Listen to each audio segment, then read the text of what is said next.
গরু বিক্রি করতে গিয়ে কি সমস্যায় পড়ছে গ্রামে গরিব প্রান্তিক মানুষরা।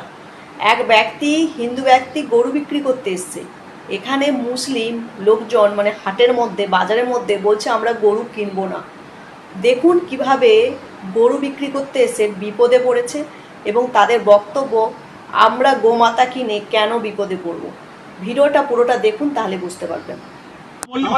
তোমরা কেন, তোমাদের তো মাথা, তোমরা কেন বিক্রি করতে তোমাদের মাথা হারে না, তোমাদের মালকে আমরা কি ফাঁসবো? তোমরা চলে যাও, ভালো কথাই বলছি। আজ এখন বন্ধ নাই, তোমরা চলে যাও। কেউ একটা ভালো কথা লোক এনাদের কেউ একটা কিন্তু কোনো কথা বলবে না। উপরে বলুক, উপরে বলতে বলো, করে খাই আমরাও করে খাই। এখন কথা হচ্ছে ওনাদের মাথা ওনারা বেঁচে দিচ্ছে, আমাদের মুসলিম ভাইরা কিনছে, কিনে ফেসে যাচ্ছে, ওনারা টাকা টেনে বাড়ি চলে যাচ্ছে, আর কিন্তু ওনার সমস্যা নেই।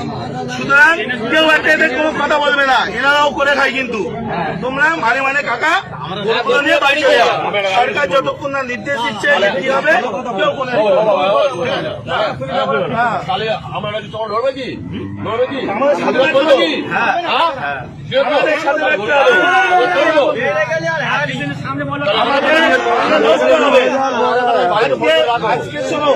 আজকে ভারতবর্ষে এই গরু এক্সপোর্টে দ্বিতীয় নম্বরে, আর আমরা আজকে করছি অপরাধ আমরা করে ফেলেছি।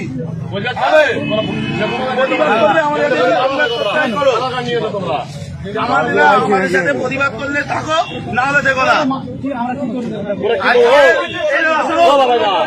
জানি না আজকে গো মাংস, গরু মাংস বাইরের দেশে এক্সপোর্ট হচ্ছে, আমাদের ইন্ডিয়া দ্বিতীয় নম্বরে। আর আজকে আমরা অপরাধ করে ফেলেছি, এর জবাব কেউ দিতে পারবে?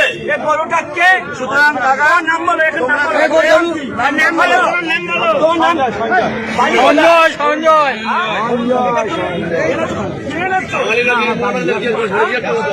14 বছর বয়স হয়েছে, এটা 14 বছর বয়স হয়েছে, তুমি এই কাজটা করলে কেন? তোমার কালকে তো ঘন্টা হচ্ছে আমরা